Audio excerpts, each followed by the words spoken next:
আসসালামু আলাইকুম রহমতুল্লাহি ওবরকাতুহু।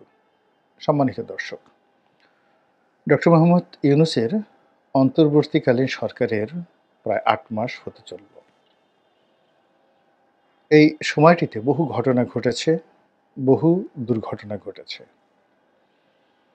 মানুষের মন এবং মননে নানা রকম প্রতিক্রিয়া তৈরি হয়েছে। রাজনীতিতে নতুন নতুন বলয় তৈরি হয়েছে। আশঙ্কা করার মতো দেশি এবং আন্তর্জাতিক অনেকগুলো প্রেক্ষাপট তৈরি হয়ে গেছে। এমনকি বাংলাদেশ যদি যুদ্ধে জড়িয়ে পড়ে, এমনকি ভারত সীমান্তে এবং মায়ানমার সীমান্তে আমাদের যে সীমানা, সেই সীমানাতে যদি অশান্তির আগুন দাউ দাউ করে জ্বলে ওঠে, খুব আশ্চর্য হওয়ার মতো কিছু নেই। অর্থনীতির যে সামষ্টিক অবস্থা, অর্থাৎ পার ক্যাপিটা ইনকাম, জনগণের কর্মসংস্থান এবং দেশের 18 কোটি মানুষের যে শ্রম, এই শ্রমের উন্নয়ন জাতীয় অর্থনীতিতে একীভূত হওয়া, সংযুক্ত হয়ে পুরো দেশ জাতির যে উন্নয়নের অর্থনৈতিক ছক রয়েছে, সেই জায়গাতে আমরা এতটা অধঃপতনের দিকে যাচ্ছি, যেটি আমাদেরকে রীতিমতো দুর্ভিক্ষের দিকে নিয়ে যেতে পারে সামাজিক বিশৃঙ্খলা, এমনকি সিভিল ওয়ারের দিকে। যত বড় বড় কথাই বলা হোক না কেন, রাষ্ট্রের যদি অর্থ না থাকে, রাষ্ট্র পাগল হয়ে যায়। ট্যাক্স বৃদ্ধি করে জনগণের উপর জুলুম অত্যাচার নেমে আসে।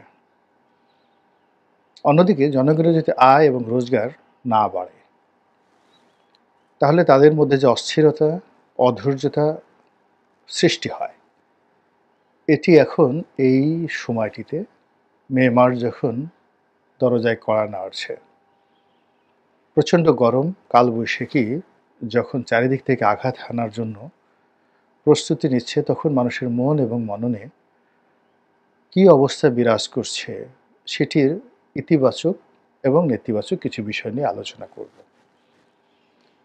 প্রথমত আমি বলে নেই যে বর্তমান অন্তর্বর্তীকালীন সরকার সম্পর্কে আজকে আমার যে বক্তব্য,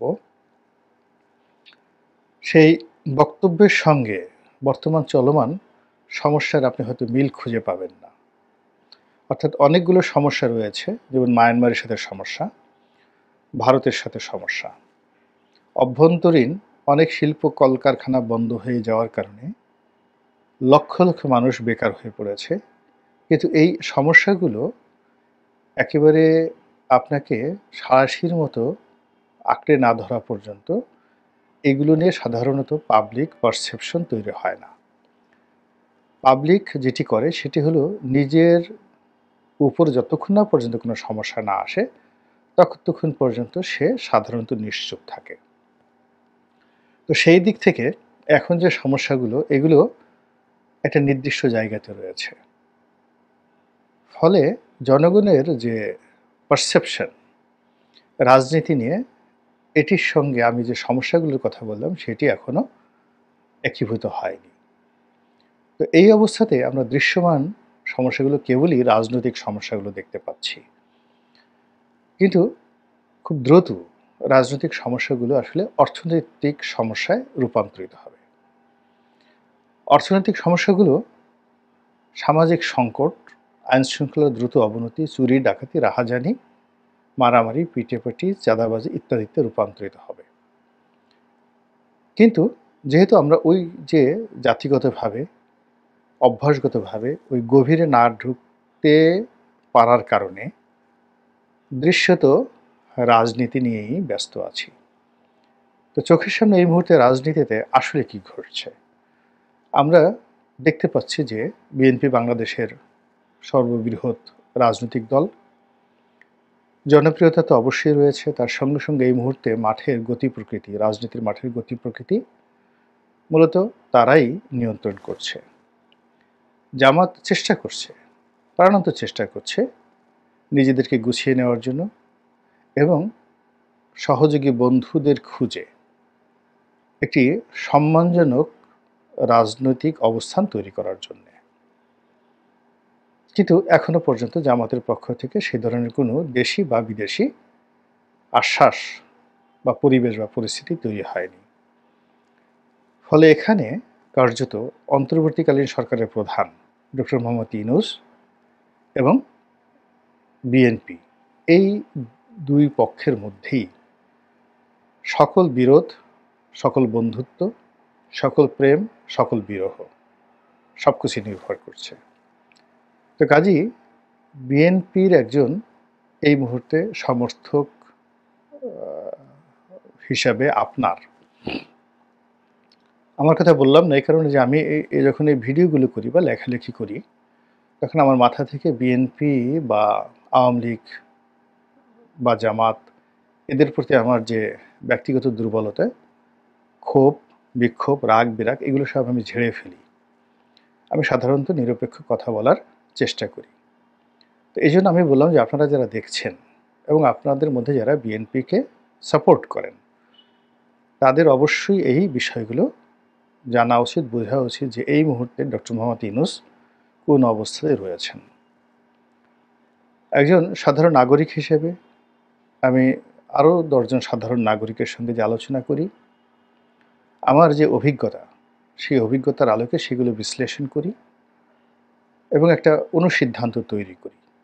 এবং আমি যেহেতু এই কাজই এখন করি বেশিরভাগ সময়টিতে, রাজনীতি, এইরকম ভিডিও কন্টেন্ট তৈরি করা, রাজনৈতিক বিষয়াদি নিয়ে লেখালেখি করা, সবার সমিতি সেমিনারে যাওয়া এবং রাজনীতির বিভিন্ন পক্ষ যারা আমার কাছে আসেন, বুদ্ধি চান, পরামর্শ চান, আলোচনা করতে চান, অনেকে সাহায্য চান, সহযোগিতা চান, তাদের সঙ্গে আলোচনায় যে বিষয়গুলো উঠে আসে সেই বিষয়গুলো আপনাদেরকে বলবো। প্রথমত, অ্যাজ এ ম্যান, ব্যক্তি হিসেবে এই মুহূর্তে ডক্টর মোহাম্মদ ইউনূসকে দেশের বেশিরভাগ মানুষ যতটা ভালো জানেন, যতটা যোগ্য মনে করেন এবং তাকে যেভাবে রেসপেক্ট করেন, ওই ইন পার্সন আপনি এই মুহূর্তে বাংলাদেশের দ্বিতীয় কোনো ব্যক্তিকে ধারের কাছে পাবেন না।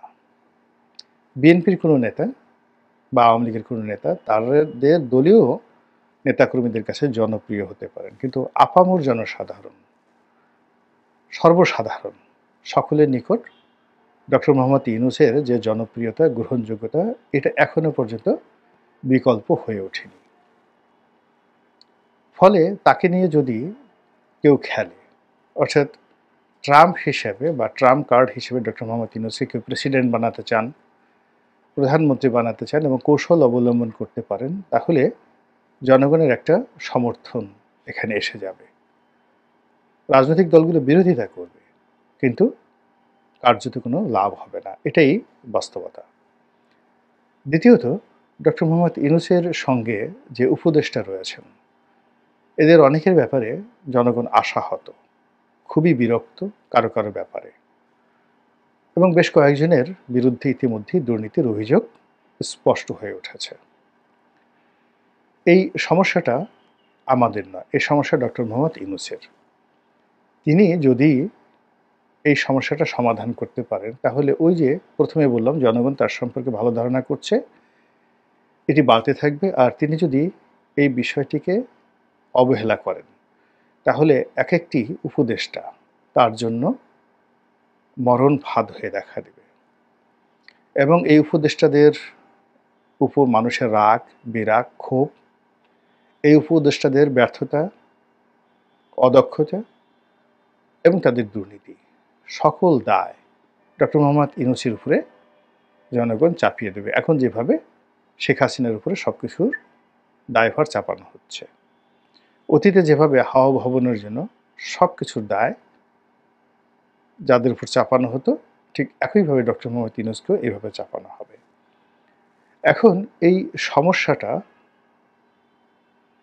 যারা ইউনূসপন্থী রয়েছেন তারা সমাধান করার চেষ্টা করছেন তাদের মতো করে, কিন্তু যারা ইউনূস বিরোধী রয়েছেন তারা কিন্তু এটাকে ম্যাটেরিয়ালাইজ করার জন্য, বস্তুগত করার জন্য, দৃশ্যমান করার জন্য এটিকে নিয়ে রাজনীতি করার জন্য যা যা করা দরকার আমার কাছে মনে হচ্ছে না যে বিএনপি এই কাজটি করতে পারছে।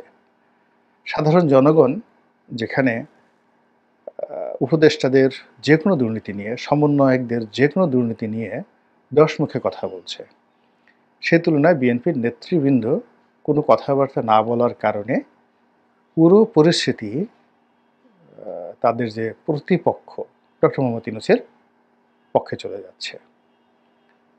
এবং এই অবস্থা যদি চলতে থাকে সেক্ষেত্রে বিএনপি যে বিষয়গুলো এই মুহূর্তে দাবি করছে, আশা করছে, এটি যেমন নির্দিষ্ট সময় হবে না, বিশেষ করে নির্বাচন। দ্বিতীয়ত, নির্বাচন যদি হয়ও, কোনো কারণে দুর্ঘটনাবশত নির্বাচন হয়, ওটির ফলাফল, ওটির কার্যকারিতা, ওটির আরও যা কিছু রয়েছে সবই কিন্তু বুমেরাং হয়ে পড়বে বিএনপির জন্য। সর্বোপরি এক একটা দিন যাচ্ছে আর বিএনপি বিরোধী শক্তি তাদের সমস্ত বুদ্ধি, কৌশল, চাতুর্য সব কিছু দিয়ে বিএনপির মধ্যে বিভাদ, বিসংবাদ তৈরি করছে, কলহ, বিবাদ তৈরি করছে। বিভেদ এবং বিসংবাদ একটি শব্দ হোক, আর কলহ এবং বিবাদ আরেকটি শব্দ তৈরি করছে। অবিশ্বাস তৈরি করছে বহু পক্ষের সঙ্গে, ভারতের সঙ্গে বিএনপির, ডক্টর ইউনূসের সঙ্গে বিএনপির, চীনের সঙ্গে বিএনপির, আর আমেরিকার সঙ্গে তো বিএনপির যে ভুল বুঝাবুঝি ওটা এখনো নিষ্পত্তি হয়নি। সর্বোপরি বিএনপির মধ্যে যে অভ্যন্তরীণ সংঘাত রয়েছে এটি এতটা তীব্র আকার ধারণ করেছে যেটি আমরা দেখতে পাচ্ছি না। বিকজ বিএনপির এই মুহূর্তে সর্বজন শ্রদ্ধেয় কোনো নেতা নেই। যারা আছেন তারা সবাই মূলত লন্ডনে জনাব তারেক রহমান সাহেব যে হুকুম দিচ্ছেন, ইনস্ট্রাকশন দিচ্ছেন, উপদেশ দিচ্ছেন, সেটাকে তারা ক্যারি অন করছে। সেটা মির্জা ফখরুল সাহেব বলেন, সালাউদ্দিন সাহেব বলেন, রিজভী সাহেব বলেন, কিংবা আমির খসরু মাহমুদ চৌধুরী বলেন, নজরুল ইসলাম খান বলেন, ডক্টর মঈন খান বলেন। স্বপ্রণোদিত হয়ে দলের জন্য অ্যাজ এ হোল এবং অ্যাজ অ্যান ইন্ডিপেন্ডেন্ট বডি কেউ কাজ করছে না। সবাই তাকিয়ে আছে তাদের সুপ্রিম কমান্ডার জনাব তারেক রহমান সাহেবের উপর, এবং তিনি যেহেতু এখন আকাশে আছেন, মানে দূরবর্তী স্থানে আছেন, ফলে বিভেদ বিসংবাদগুলো মাথাচাড়া দিয়ে উঠছে না। এর কারণ হলো যারা বিভেদকারী নিজেরা প্রত্যন্ত অঞ্চলে একটা হাট দখল নিয়ে, বাজার দখল নিয়ে, চাঁদাবাজি নিয়ে, ময়লাবাজি নিয়ে তারা হয়তো দ্বন্দ্ব সংঘাত করছে। এখানে ময়লাবাজি বললাম এই কারণে যে পাড়া মহল্লায় যে ময়লা সংগ্রহের যে কাজটি এটি বেশ লাভজনক। আওয়ামী লীগ জামানাতে এটি নিয়ে বহু মারামারি কাটাকাটি হয়েছে, এবং এটা এখন বিএনপি যারা লোকজন তারা দখল করে ফেলেছে, অথবা অন্য জায়গায় যদি অন্য কোনো দল শক্তিশালী থাকে তারা দখল করে ফেলেছে। আবার এগুলো কারা করবে ওটা নিয়ে নিজেদের মধ্যে বিভেদ করছে। তো এরকম ময়লার গাড়ির বা সিটি কর্পোরেশন ময়লার আবর্জনা পরিষ্কারের যে কর্মটি, ঝাড়ু দেওয়ার কর্মটি, এটি নিয়ে কিন্তু দ্বন্দ্ব সংঘাত হচ্ছে, ডিশ নিয়ে দ্বন্দ্ব সংঘাত হচ্ছে, ইন্টারনেট কানেকশন নিয়ে দ্বন্দ্ব সংঘাত হচ্ছে, এবং নিজেরা এই বিষয়গুলো নিজেরা মারামারি করছে। থানা পুলিশ এখানে তারা নিজেদের পক্ষে নিয়ে নিচ্ছে বা বিপক্ষে তারা দাঁড় করাচ্ছে। কিন্তু যেই মুহূর্তে জনাব তারেক রহমান সাহেব দেশে চলে আসবেন এবং তাকে পাওয়া যাবে, সব সমস্যাগুলো মানে তার দরবারে গিয়ে উপস্থিত হবে। তাকে একটি পক্ষ নিতে হবে এবং অপর পক্ষকে দমন করতে হবে। এবং এর ফলে কি হলো, তিনি যেখানে বসবেন সেই অফিসের সামনে প্রায় প্রতিদিনই মারামারি, কাটাকাটি, গুলাগুলি, বোমাবাজি হতে থাকবে অভ্যন্তরীণ বিরোধের জের ধরে। এই সমস্যা দূর করার ক্ষেত্রে কেবলই মাত্র রাষ্ট্র ক্ষমতা জনাব তারেক রহমানের ভ্যানগার্ড বা সেফগার্ড হিসেবে কাজ করতে পারে। কিন্তু এখন যদি তিনি এটা চেষ্টা করেন তাহলে তিনি মুভ করা তো দূরের কথা, তিনি যেখানে যাবেন সেখানে এরকম বিরোধী পক্ষ 3টি বৈঠক করবে বা 4টি বৈঠক করবে 4 জায়গাতে, সবাই টানাটানি করবে তাকে নিয়ে, আপনি এখানে আসেন, এখানে আসেন। এর কারণ হলো কমিটিগুলো এভাবে গঠন করা হয়েছে এবং তার কাউন্টার কমিটিগুলো এভাবে কাজ করছে, তার কাউন্টার কমিটিগুলো অন্যভাবে শক্তিশালী হচ্ছে। সবই দৃশ্যমান হয়ে পড়বে তার উপস্থিতিতে নিজেদের কুয়াত দেখানোর জন্য, শক্তিমত্তা প্রদর্শনের জন্য। তো এই যে অবস্থা, এই অবস্থাটা ডক্টর মোহাম্মদ ইউনূস এবং তার যারা লোকজন তারা তাদের জন্য পজিটিভ হিসেবে নিয়েছেন। ফলে বিএনপি যত উত্তেজিত হচ্ছে তারা তত কুল হচ্ছেন এবং বিএনপি যত দ্রুত নির্বাচন চাচ্ছে তারা তত কাউন্টার, ঢিলেমি, তারপরে নানা রকম ব্যর্থবোধক কথাবার্তা বলে পুরো পরিস্থিতিকে জটিল করে তুলছে। ফলে এই অবস্থায় আগামীর যে রাজনীতি, এটি যে একটি সহজ এবং সরল সমাধান হবে আমার কাছে ব্যক্তিগতভাবে মনে হচ্ছে না। এখানে অনেক হিসাবপত্রের ব্যাপার আছে, অনেক কূটকৌশলের ব্যাপার আছে, অনেক দেশি আন্তর্জাতিক খেলাধুলা আছে এবং সেইগুলোর পরিপূর্ণ নিষ্পত্তি না হওয়া পর্যন্ত সম্ভবত আমরা গণতন্ত্রের যে সুবাতাস সেটা পাচ্ছি না। আল্লাহ আমাদের সবাইকে হেদায়েত দান করুন এবং হেফাজত করুন। আসসালামু আলাইকুম ওয়া রাহমাতুল্লাহি ওয়া বারাকাতুহু।